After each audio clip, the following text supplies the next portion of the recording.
The empire on the brink. The emperor who tried to erase Christianity, Diocletian's last great persecution. The fire rose into the night long before anyone understood what it meant. At first, the people of Nicomedia thought it was another accident. Fires were common in Roman cities, where wooden roofs stood close together and lamps burned long after sunset. But this blaze was different. It was deliberate. Soldiers carrying imperial standards surrounded a large stone building before dawn. Their armor reflected the orange glow of the flames as they forced open the doors. Inside, frightened men and women gathered in silence. Some clutched handwritten scrolls. Others held children close against their chests. An officer stepped forward and unrolled an imperial decree. His voice echoed through the hall. By order of the Augustus Diocletian, this building shall be destroyed.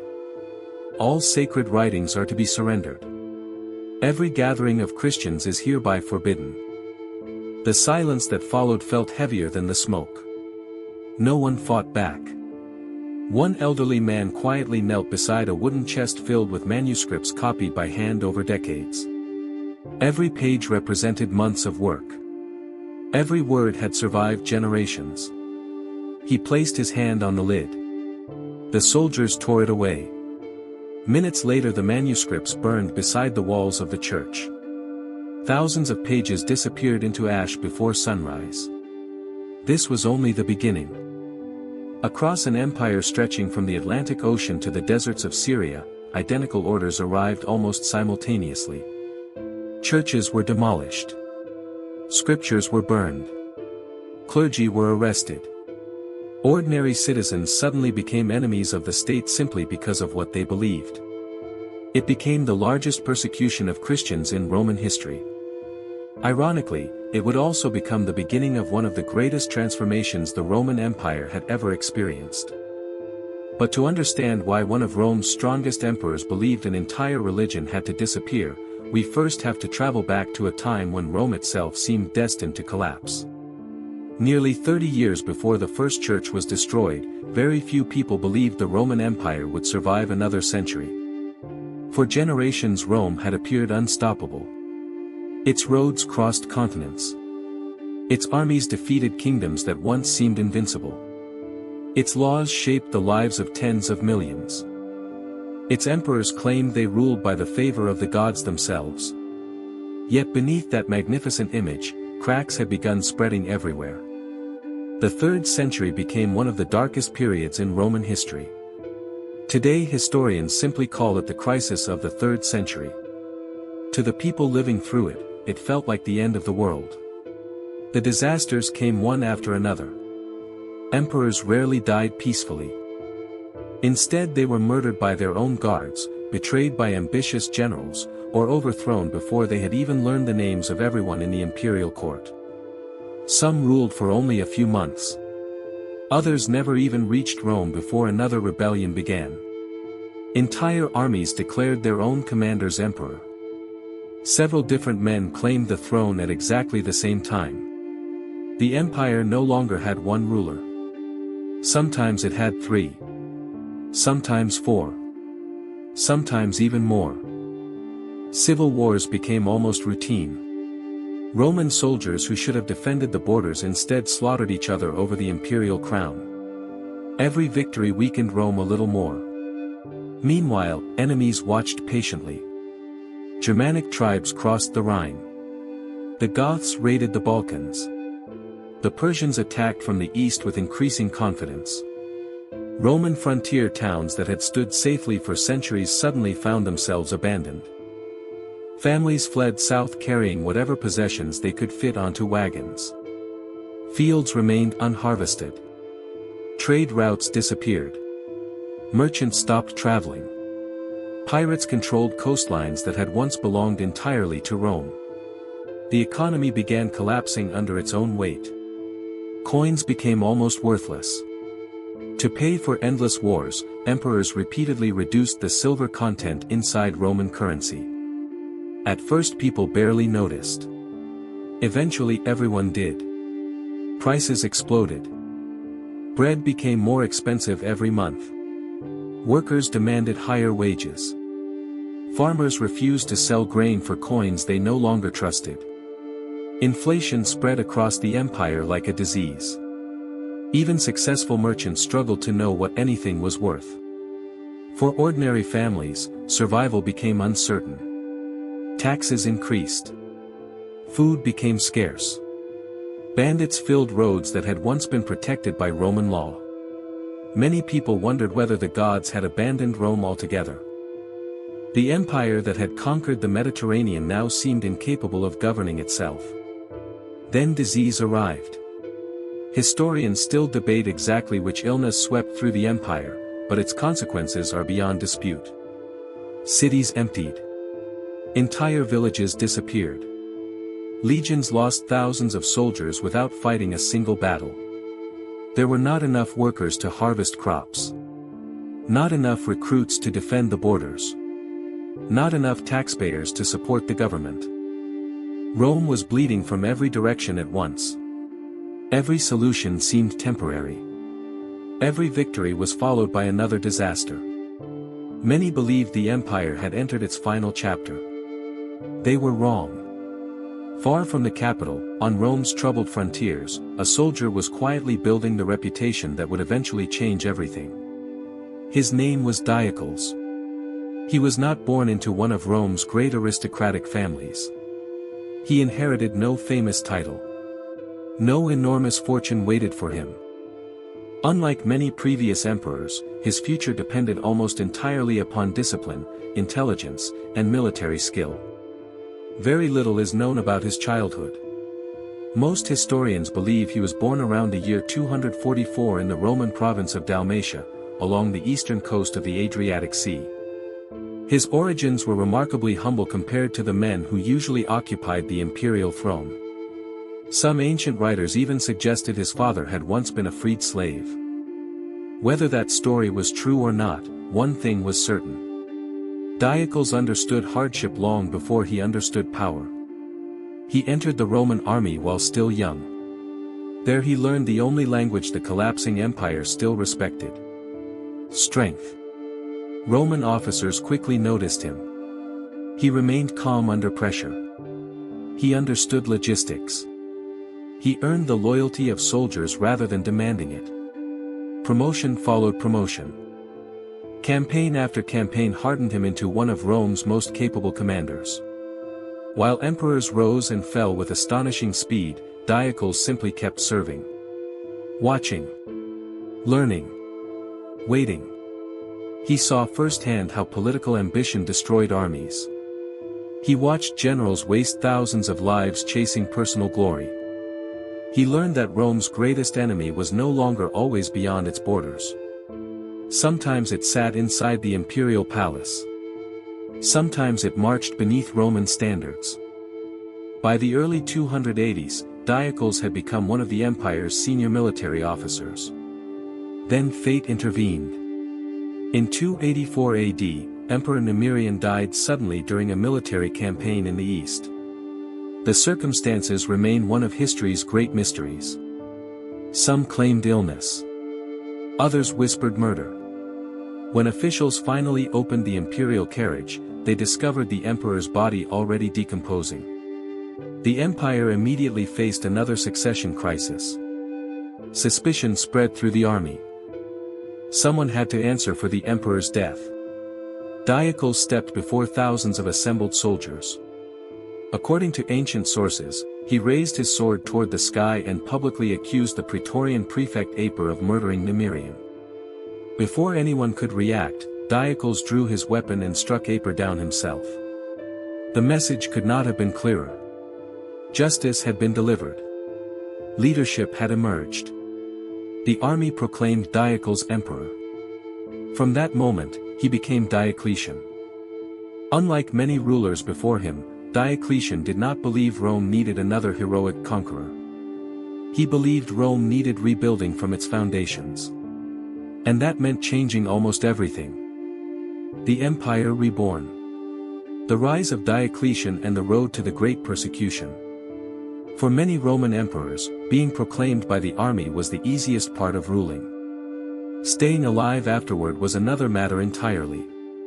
Diocletian knew this better than anyone. The soldiers had crowned him in the east, but another man already claimed the purple in the west. His name was Carinus. The son of the former emperor Carus, Carinus believed the throne belonged to him by right.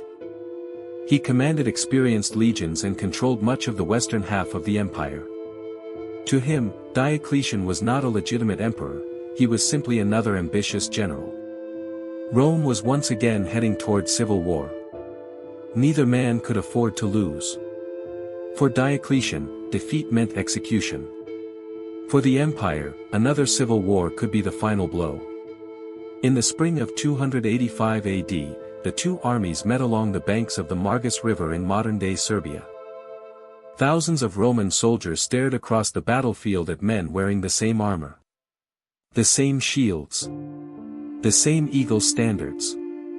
The same oath to Rome. Brothers would fight brothers. Veterans who had once served together now prepared to kill one another. The battle was fierce. Ancient sources suggest that Carinus may actually have been winning.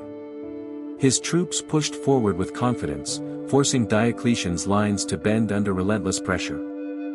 Then everything changed in an instant. According to several Roman historians, Carinus was assassinated, not by the enemy, but by one of his own officers. Some claim the officer sought revenge for an affair involving his wife. Others believed powerful commanders had simply lost faith in Carinus and decided Diocletian offered a better future. Whatever the truth, the result was immediate. The Western army collapsed. Without their emperor, resistance evaporated. One death ended a war that could have consumed the empire for years. For the first time in decades, Rome had a single uncontested ruler. But when Diocletian looked across the empire he had just inherited, he saw no reason to celebrate. Victory had given him authority.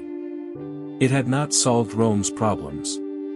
The borders remained dangerously exposed. The treasury was nearly empty. The economy was broken. Bandits roamed the countryside. Entire provinces had grown accustomed to rebellion. Even worse, the empire itself had simply become too large for one man to govern effectively. Messages from Britain could take weeks to reach the imperial court. By the time orders arrived in Syria, the situation had often changed completely. An emperor could not be everywhere. Yet Rome needed him everywhere at once. Most rulers before Diocletian had accepted this impossible reality. He refused to. Instead, he imagined something no emperor had ever attempted. If one ruler could not protect Rome, then perhaps four could. It was one of the boldest political experiments in Roman history. In 286 AD, Diocletian appointed his trusted military companion Maximian as co-emperor. The empire now had two Augusti, two senior emperors ruling together. Diocletian governed the east. Maximian governed the west. It was an extraordinary departure from centuries of tradition. Rome had always spoken of one emperor. Now it officially recognized two. Many senators were uneasy. Some feared civil war. Others believed the arrangement could never last. Yet Diocletian was not finished. 7 years later, in 293 AD, he expanded the system even further.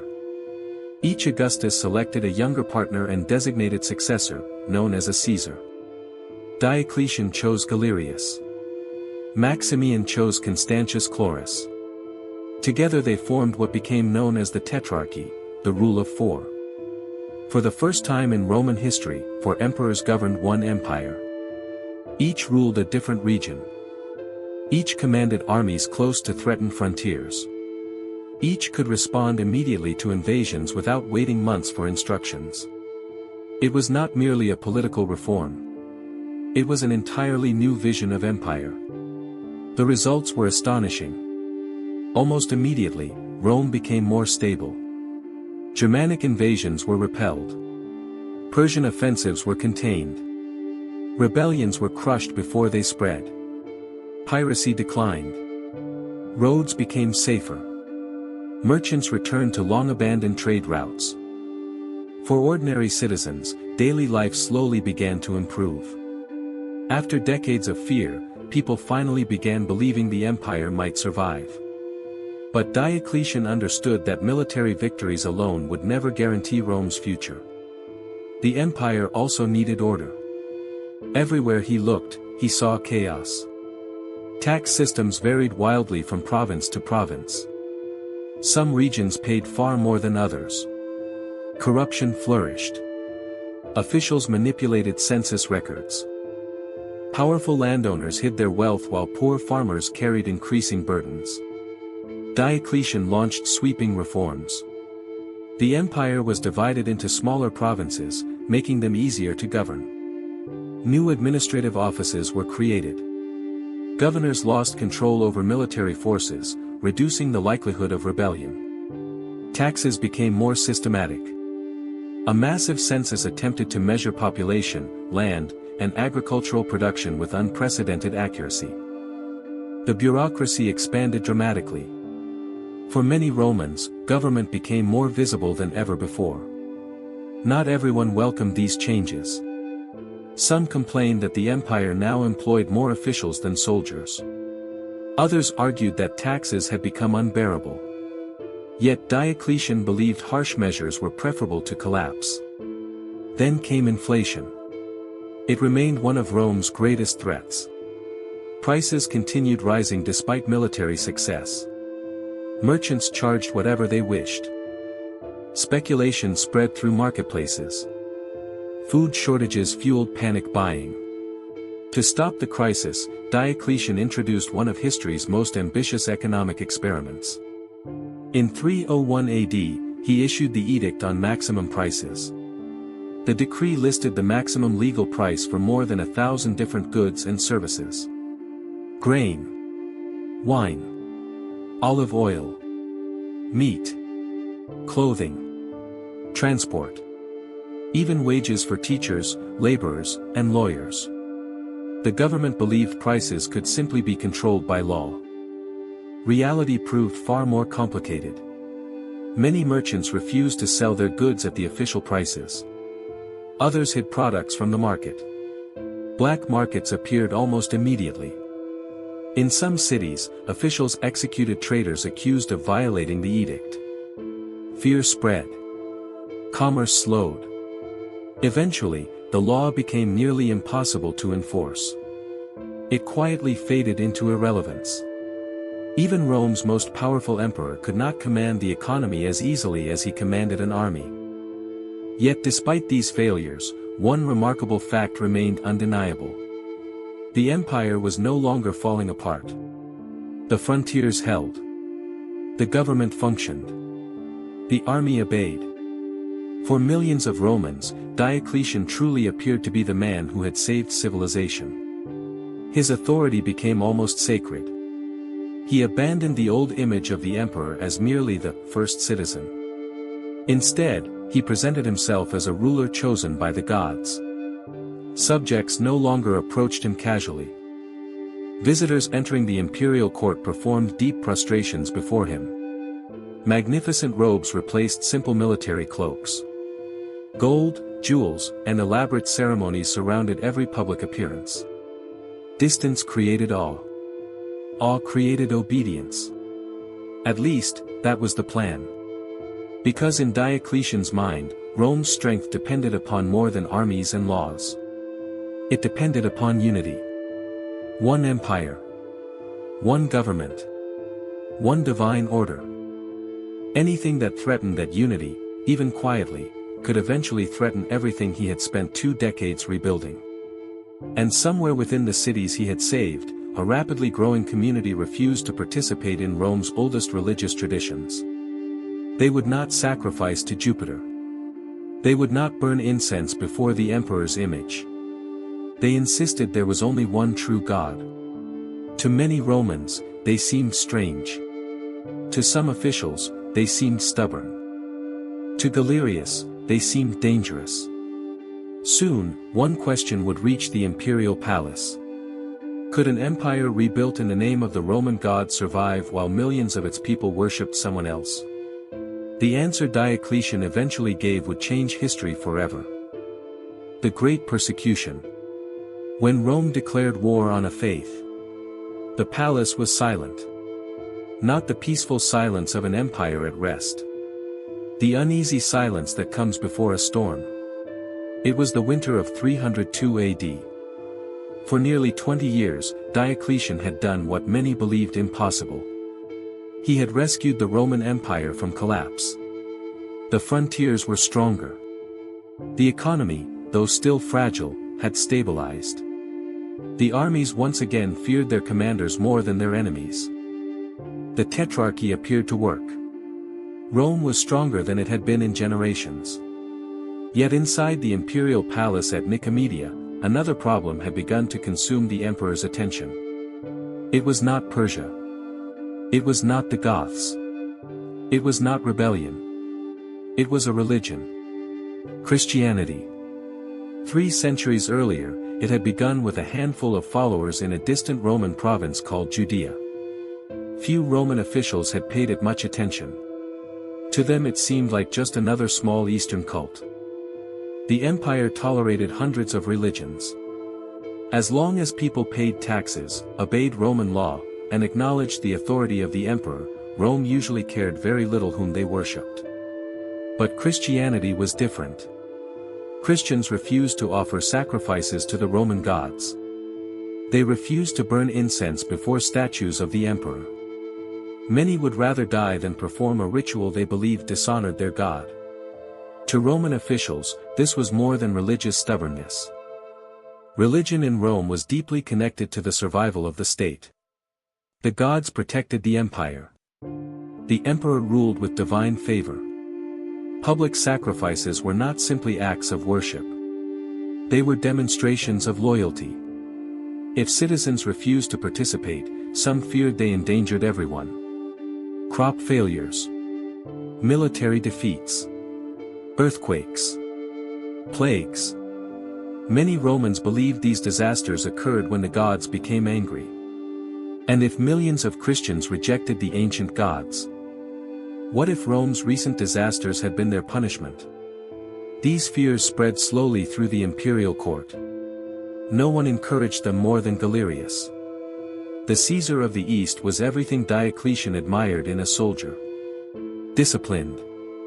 Fearless. Decisive. But Galerius was also deeply devoted to Rome's traditional religion. Unlike Diocletian, who often approached problems with caution, Galerius believed hesitation itself was dangerous. Ancient writers describe countless discussions between the two rulers. Again and again, Galerius argued that Christianity threatened the unity of the empire. He claimed Christians obeyed another king. Another kingdom. Another law.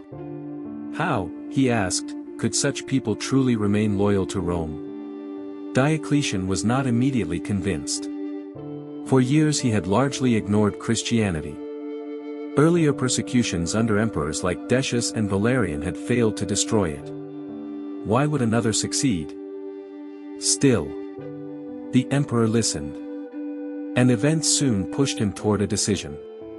One day, imperial priests prepared to perform a sacred ceremony. Like many important Roman rituals, it involved reading the future through the organs of sacrificed animals. The ceremony was meant to reveal the will of the gods. But something unexpected happened. According to the Christian writer Lactantius, several Christians serving within the imperial household quietly made the sign of the cross during the ritual. The priests immediately claimed the sacrifice had failed. They could no longer interpret the god's message. Some insisted the Christian presence had polluted the ceremony itself. Whether the story happened exactly this way is impossible to know. But ancient sources agree on one thing. The atmosphere inside the palace changed dramatically afterward. Suspicion became fear. Fear became anger. Diocletian ordered every member of the imperial household to participate in sacrifices to the Roman gods. Those who refused were dismissed. Some were imprisoned. Others disappeared. It was only the beginning. Galerius continued pressing for harsher action.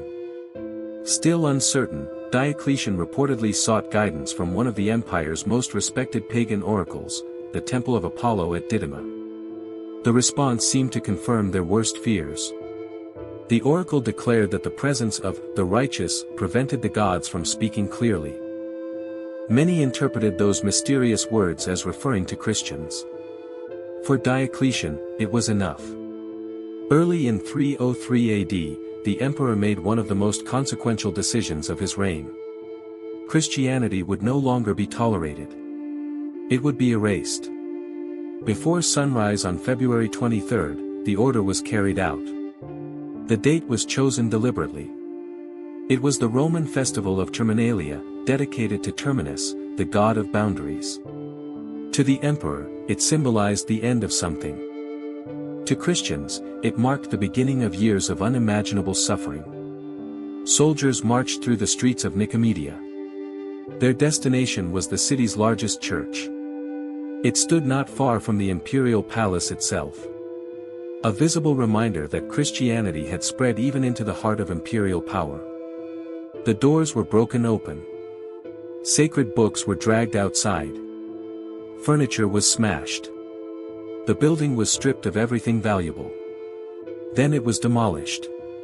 Stone by stone. Later that same day, the first imperial edict was announced throughout the empire. Every church was to be destroyed. Every copy of the Christian scriptures was to be surrendered and burned. Christians could no longer gather for worship. Those serving in government lost their positions. High-ranking Christians were stripped of legal privileges. The message was unmistakable. Christianity would disappear. Or Christians would. For many Romans, the decree changed little. They continued their lives as before. But for Christian communities, everything changed overnight. Meetings moved underground. Homes became secret places of worship.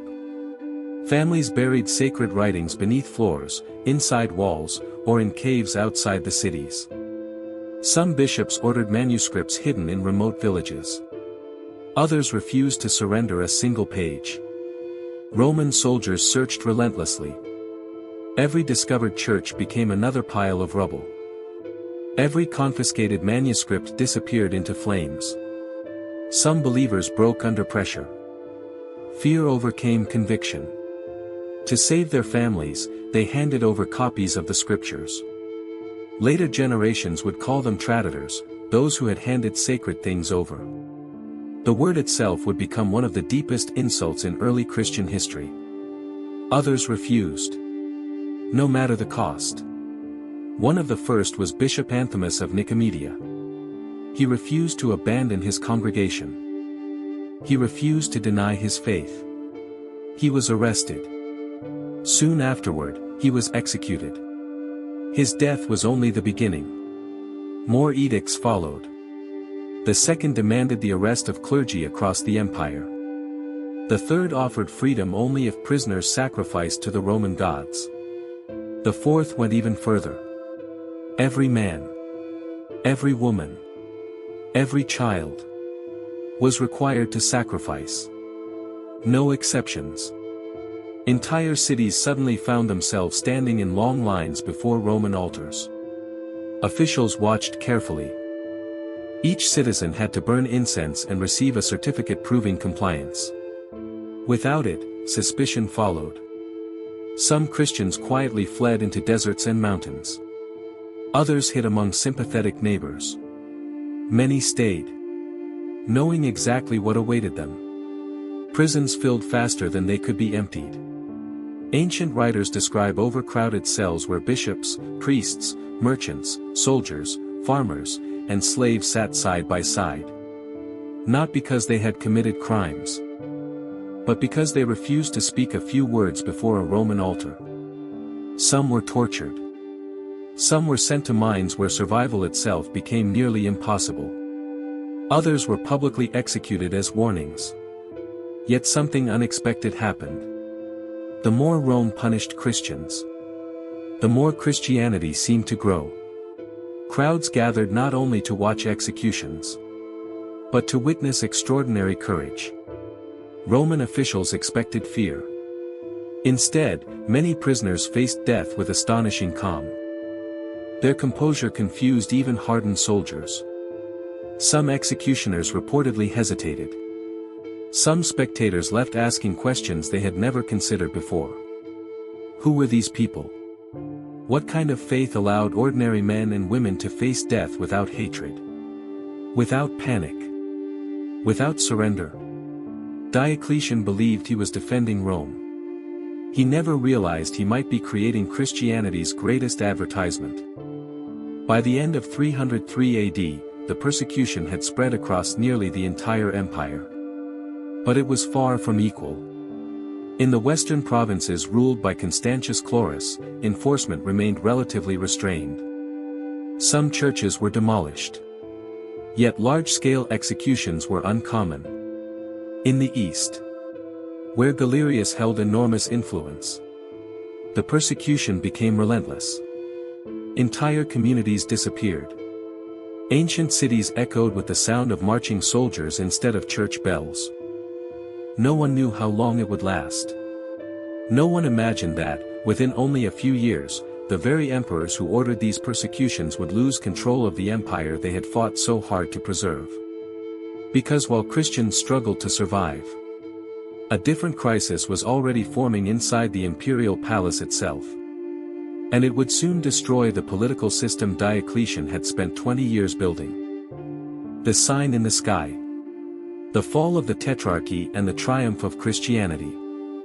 For nearly 20 years, Diocletian had believed he had solved Rome's greatest weakness. No more succession crises.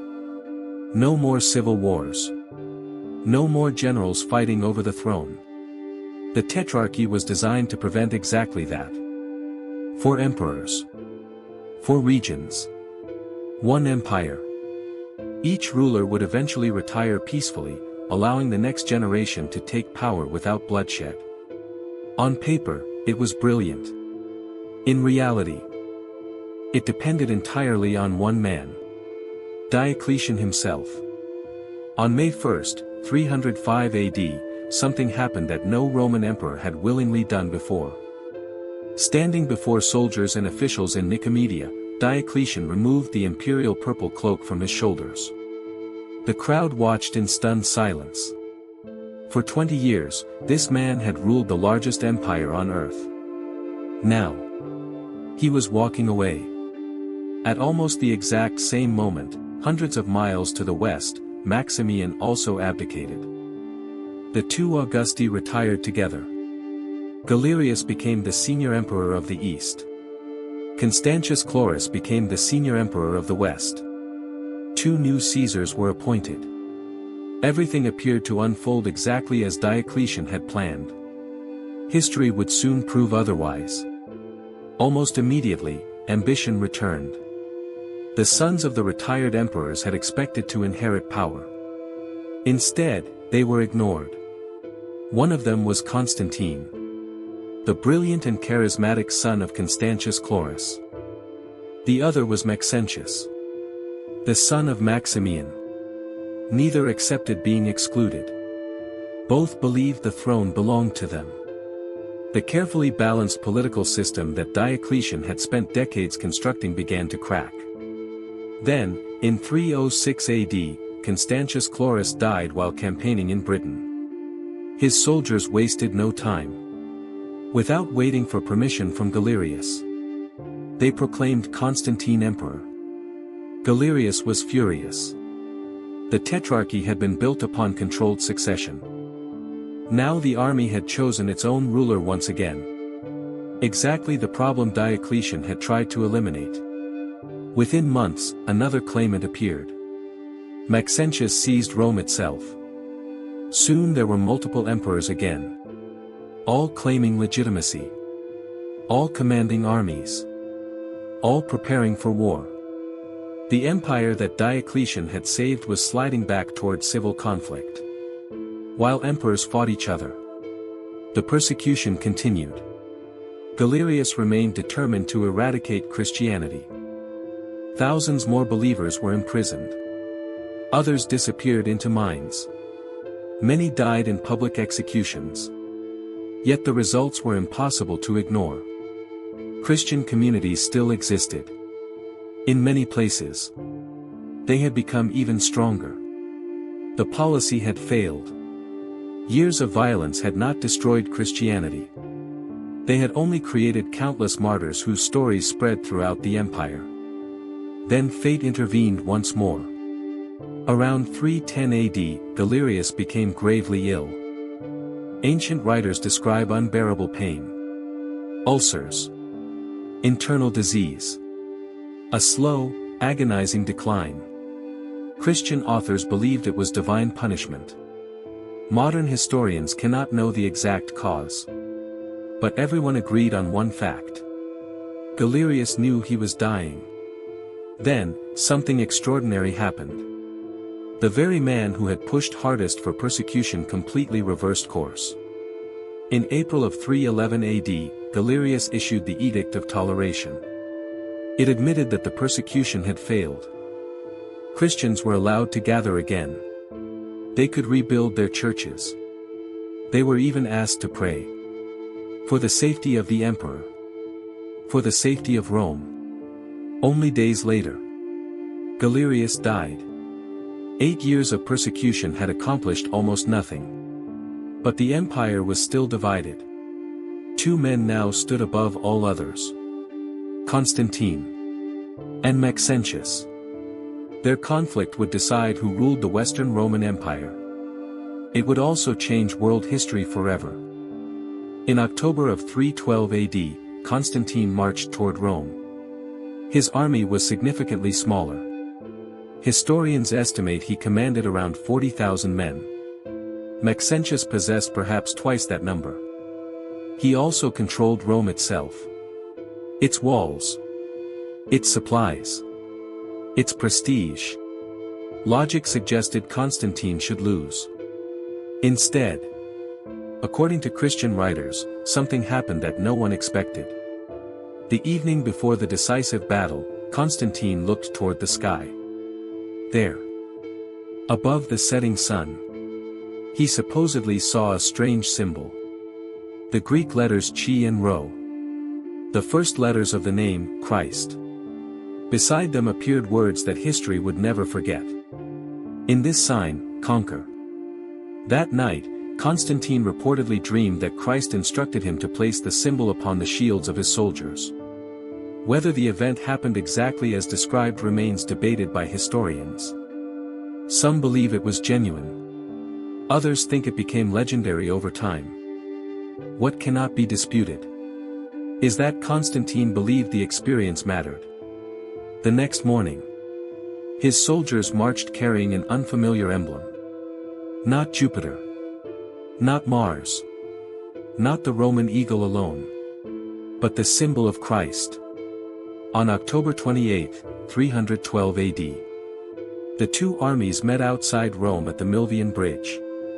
Maxentius had expected to remain safely behind Rome's massive walls. Instead, for reasons historians still debate, he chose to leave the city and confront Constantine in open battle. It proved disastrous. Constantine's cavalry shattered Maxentius' flanks. Panic spread rapidly.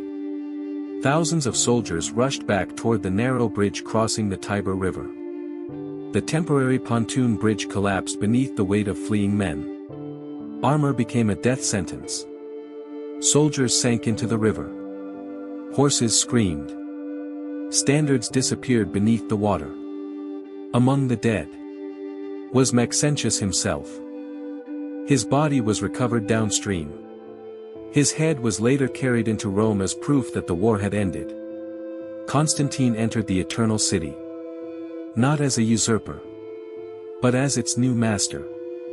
The consequences reached far beyond politics. The following year, 313 AD, Constantine met with Licinius in Milan. Together they issued one of history's most famous proclamations. The Edict of Milan.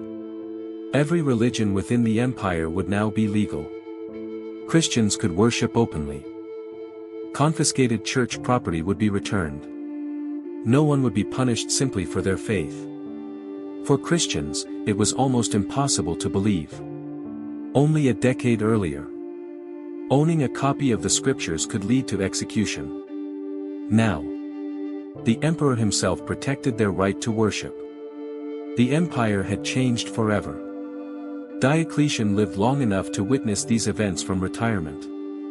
Far from the palaces of power, he spent his final years in his enormous palace overlooking the Adriatic Sea, tending gardens and growing vegetables. According to one famous story, when political leaders begged him to return and restore order, he simply smiled. "If you could see the cabbages I grow with my own hands, you would never ask me to rule again." Whether he truly spoke those words is uncertain. But the image endured. The most powerful man in the world, choosing peace over power. He died around 312 or 313 AD. Almost unnoticed. His greatest political achievement, the Tetrarchy, had already collapsed. His greatest religious policy had completely failed. History often remembers emperors for what they built. Roads, walls, temples, cities. Diocletian rebuilt an empire. He reformed its government. He stabilized its economy. He strengthened its borders. Without him, Rome may not have survived the 3rd century at all. Yet the policy for which millions remember him most was the one that failed. He believed Christianity threatened Rome. Instead, Rome became one of Christianity's greatest protectors. Within decades, Christian bishops advised emperors. Churches rose where temples once stood. The faith that Diocletian tried to erase became woven into the identity of the empire itself. By the end of the 4th century, Christianity was no longer merely tolerated. It had become the dominant religion of the Roman world. The flames that consumed churches in 303 AD did not destroy the faith. They illuminated it. Sometimes, history's greatest irony is this. The harder an empire tries to silence an idea, the louder that idea echoes through the centuries. The Roman Empire survived because of Diocletian. But the world it became was shaped by the people he could never defeat.